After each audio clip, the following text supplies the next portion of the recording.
On the night, Buick Verano has lasted me for a while. As you can see over here, there's like a tear, and thank God there's still air. I don't hear any noises coming out of it, so I just brought these two just in case.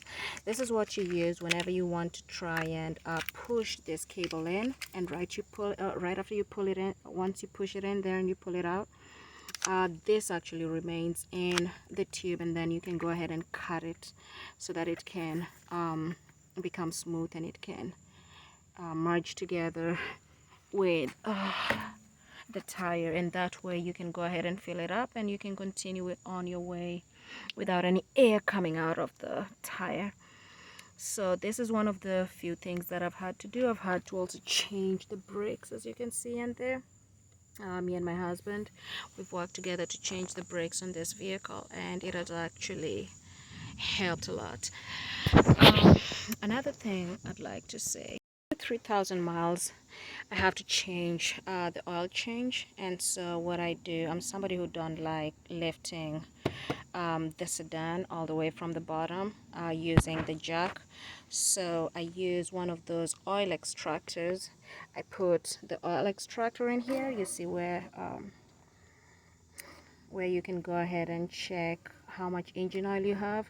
That's where I push the oil extractor tubing in, and I have to open this up. Right after you open it up, you start pulling all the oil out, and right after all the oil has been pulled out, then you can go ahead and change the filter. You have to know what kind of model your vehicle requires to change that filter. So that has been something that I do after every 3 miles. Thank God for the battery. I believe I've only changed the battery once for all the 10 years lifetime that I've had with this thing. And then the next thing are the lights. The lights are actually located on these two locations, as you can see, 1 and 2. So over here I opened one of the light bulbs so you can see what's going on. This is something I like. It's a gig I love doing every other weekend. As you can see, something is wrong. There's a red light, and then there's a black light all the way underneath.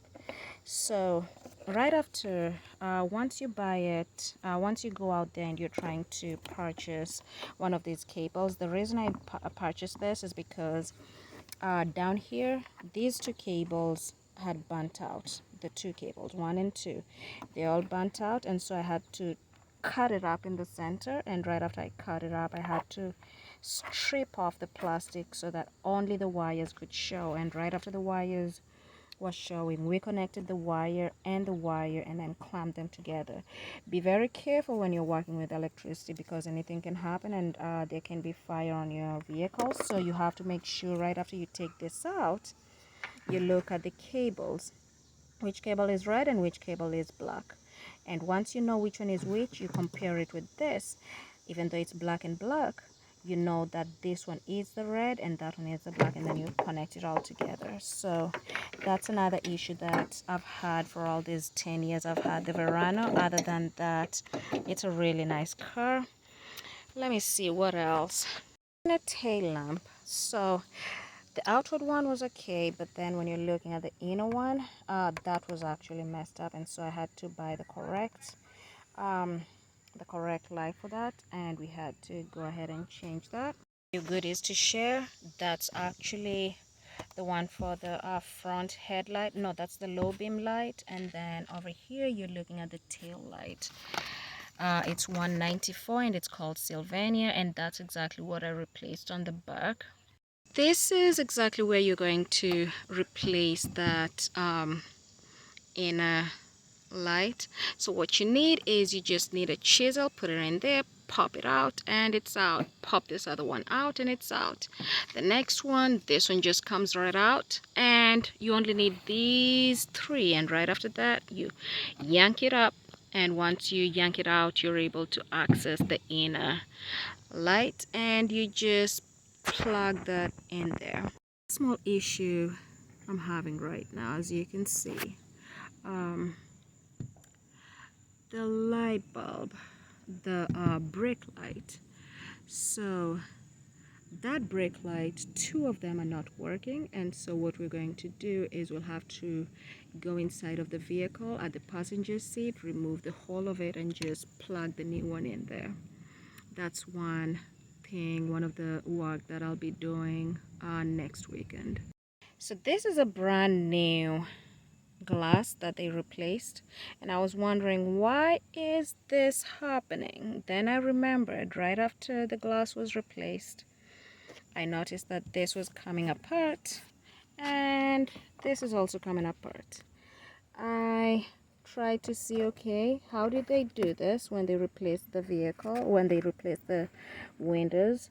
And as you can see, you see that yellow pin right there? It's supposed to be sticking on the vehicle. These are just tiny pins that I use all over the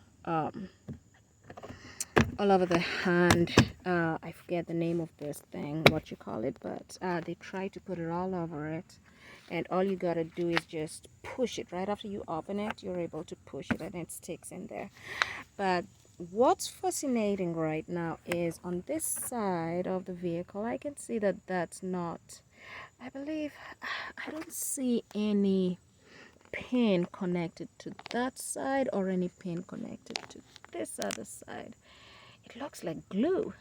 And so it's good to know what kind of glue that they use on the handles, so that if by any chance you're thinking about replacing this, or if somebody comes over and does a job like this, then you're able to fix it. So the problem with this is whenever I bring the windows up or down, you can hear the noise coming from this side, and I'm afraid that we might have to replace the window again, and the window can cost somewhere from $200 just for one.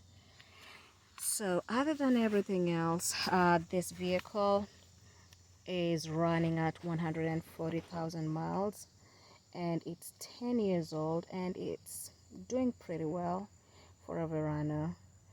So my review with the Verano has been good. The springs are really wonderful when you're going through any sort of bumps or potholes.